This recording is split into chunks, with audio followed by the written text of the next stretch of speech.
The federal government has increased its planned borrowing for 2026 by 11.31 trillion naira to 29.20 trillion naira from an earlier projection of 17.89 trillion naira contained in the 2026 abridged budget cost circular issued in December 2025. Hi.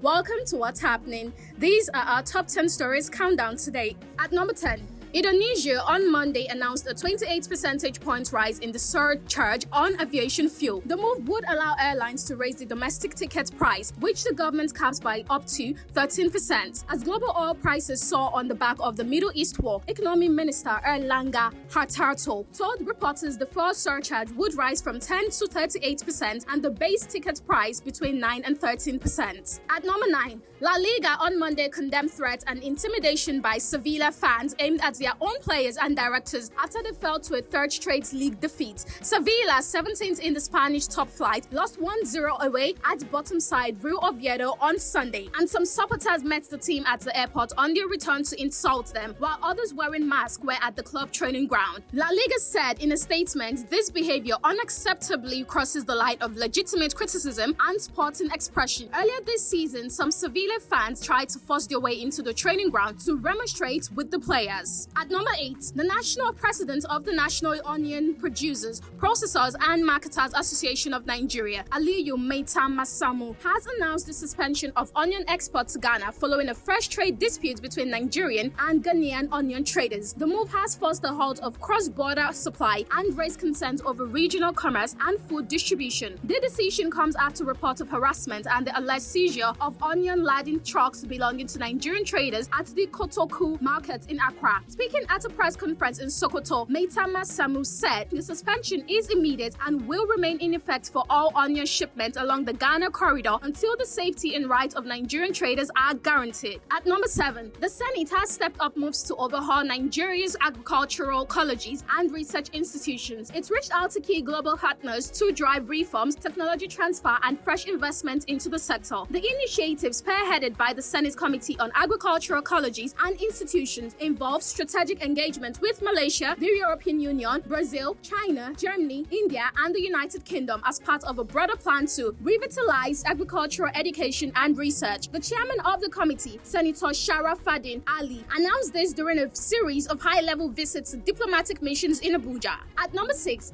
the Nigerian Union of Journalists has expressed shock and outrage over a statement by the Minister of the Federal Capital Territory, Nyesom Wike, directed at Channel's television journalist, Okinbaloye. In a statement signed by its national president, Al-Hassan Yahaya Abdullahi on Sunday, the union described the minister's remark as reckless and dangerous. Wike had said, if there's any way to break the screen, I would have shot him. A comment at the NUJ said constitutes a direct attempt to intimidate and silence the press. The union noted that it initially withheld its reaction, expecting the minister to show remorse and withdraw the statement. However, it said the absence of any apology or retraction suggests the comment was deliberate. At number 5, the Katsina State chapter of the African Democratic Congress on Sunday criticized the Independent National Electoral Commission over its handling of the party's leadership dispute, describing the commission's interpretation of a recent Court of Appeal ruling as mischievous and wrong. The state chairman of the party, Alhaji Lawal Tukur Batagarawa, made the remarks during a press briefing at the party's campaign office in the state's capital. Batagarawa recalled that INEC had removed the party's leadership from its portal following the court's ruling on an internal leadership tussle, alleging that the commission misinterpreted the judgment. At number 4, the Nigerians in Diaspora Commission said 3 Nigerians who were stranded at a South African airport have been cleared and have departed the country. A Sunday statement by the commission noted that they are expected to arrive in Lagos on Monday morning. Consequently, the commission noted that many applicants are unable to defend the information provided when questioned during immigration interviews, resulting in entry refusal. At number 3, a stray bullet has reportedly killed a 14-year-old student residing in the University of Maiduguri Teaching Hospital quarters in Maiduguri, the Borno state capital. The incident occurred on Saturday while the victim was carrying out household activities. As of the time of filing this report, it is unclear where the stray bullet originated, as there was no reported attack by suspected insurgents, and security agencies have not released any information in that regard. An unconfirmed report indicated that members of the Civilian Joint Task Force fired gunshots in a nearby compound as part of celebrations during a social event. At number 2,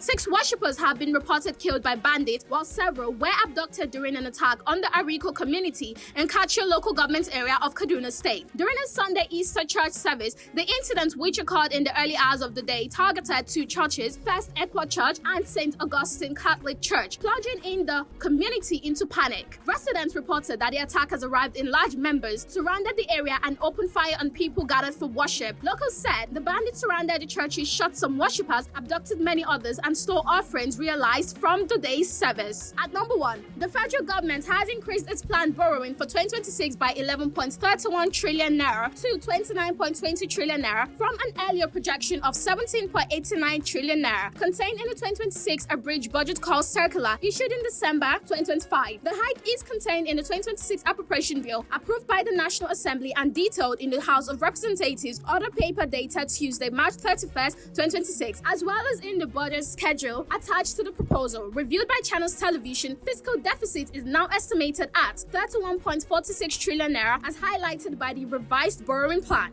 That's all for today. See you next time on What's Happening.